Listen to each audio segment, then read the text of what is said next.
हिंसा की खबरें हमने बहुत सुनी, लेकिन मणिपुर में जो महिलाओं का एक वीडियो वायरल हो रहा है, उसको देखने के बाद, उसको सुनने के बाद शब्दों से बयान नहीं किया जा सकता है कि उन महिलाओं के साथ, उन लड़कियों पर क्या कुछ बीती होगी।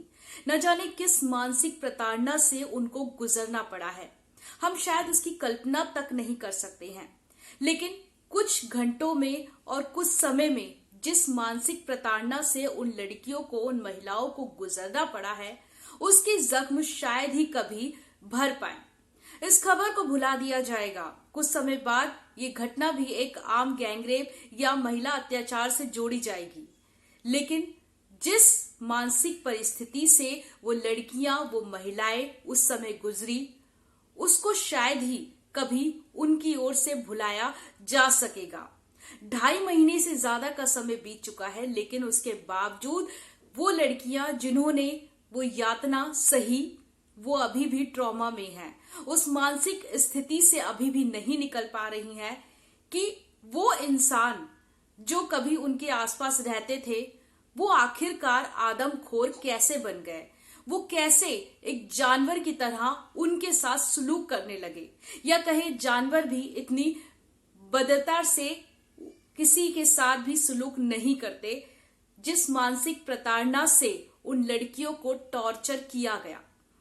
आमतौर पे कोई भी आम लड़की अगर किसी बाजार में, किसी मार्केट में भी जाती है और गलती से भी किसी पुरुष का हाथ उसे टच हो जाता है, तो एक दिमाग में झंझनाहट सी हो सकती है कि हमें किसी ने कैसे गलती से भी छुआ, और उसका विरोध भी कई लड़कियों, कई महिलाओं की ओर से जताया जाता है। लेकिन वीडियो में जिस तरीके से उन लड़कियों को पहले कपड़े उतारने के लिए बोला जाता है और फिर उनके शरीर के अंगों के साथ भीड़ के सामने छेड़छाड़ की जाती है। हालांकि उसमें से 2 महिलाओं का यह कहना है कि उनके साथ रेप नहीं हुआ, लेकिन रेप से भी घिनौनी वारदात को जिस तरीके से अंजाम दिया गया, उसको सोचकर ही रूह कांप जाती है, हड्डियां तक कपकपा जाती हैं। बेशक हम दिल्ली में बैठे हैं, देश की राजधानी में बैठे हैं, लेकिन उस वीडियो को देखने के बाद भी मानसिक स्थिति इतनी खराब हो चुकी है कि दिमाग में बस यही घूम रहा है कि आखिरकार इस धरती पर नारी का जन्म ही क्यों होता है। क्या इस वजह से जो नारी है, उसकी यातना उस देने के लिए, उसको, उसकी आबरू को लूटने के लिए इस तरीके के दरिंदगी आखिरकार कहां पैदा होते हैं? क्योंकि उनके घर में भी महिलाएं होती हैं। क्या वाकई ही बदले की आग इतनी ज्यादा हो जाती है कि इंसान आदमखोर बन जाता है? क्योंकि जिस तरीके से अब उन महिलाओं के बयान सामने आ रहे हैं, साफ तौर पर वो बता रही हैं कि कैसे रात के समय मैतेई समुदाय के कुछ लोग उनके गांव पर हमला करते हैं, और उस समय कुकी समुदाय का, क्योंकि वो गांव होता है, वहां पे कुकी समुदाय के ज्यादा लोग होते हैं, तो वो ज्यादा हावी हो जाते हैं उस भीड़ पर। लेकिन सुबह 11 बजे 800 से ज्यादा और 1000 के आसपास की भीड़ लड़कों की आती है और वो उस गांव पर हमला कर देती है। सभी लोग गांव के जंगल की तरफ भाग जाते हैं और कुल मिलाकर ये 5 लोग रह जाते हैं, जिसमें 3 महिलाएं और 2 पुरुष शामिल होते हैं। ये लोग पुलिस से गुहार करते हैं मदद की, और पुलिस भी इनकी मदद करती है, लेकिन पुलिस कुछ समय बाद भीड़ के हवाले इन 3 महिलाओं और 2 पुरुषों को कर देती है, जिसमें से एक 52 साल के आसपास के पुरुष को, या 56 साल के आसपास के वो पुरुष थे जिनको तुरंत भीड़ मार देती है। 3 महिलाएं बचती हैं, जिसमें से एक की उम्र 42 साल के आसपास, 52 साल के आसपास बताई जा रही है, तो एक उसमें 21 साल की लड़की होती है जिसके साथ गैंगरेप तक किया जाता है। पहले इन तीनों को कपड़े उतारने के लिए बोला जाता है और फिर उनके शरीर के अंगों के साथ घिनौना खिलवाड़ किया जाता है भीड़ की ओर से।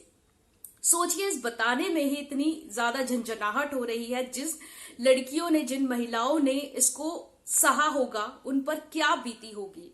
उस लड़की का भाई जब अपनी बहन को बचाने के लिए आता है तो भीड़ उसकी हत्या तक कर देती है।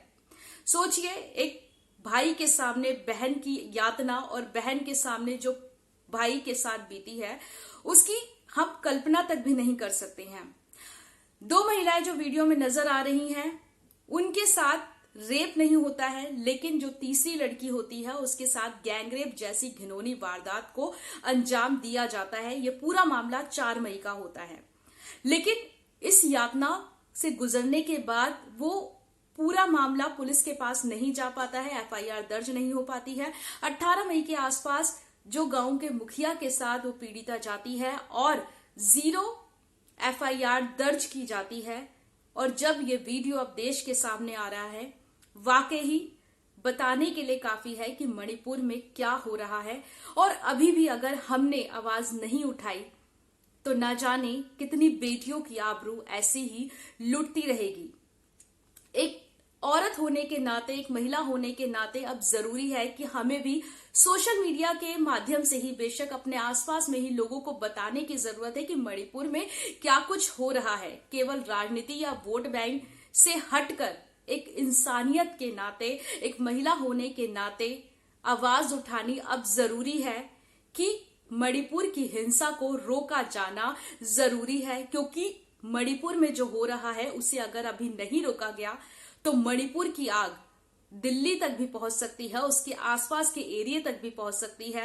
क्योंकि दुनिया में सबसे बड़ा धर्म इंसानियत का धर्म है। सभी धर्मों से उठ के, बेशक ये लड़ाई कुकी और मैतेई समुदाय की है, लेकिन अब इस बदले की भावना से उठ के इंसानियत के नाते आवाज उठाने की जरूरत है। और आशा है कि आप सभी मिलकर अब आवाज उठाएंगे।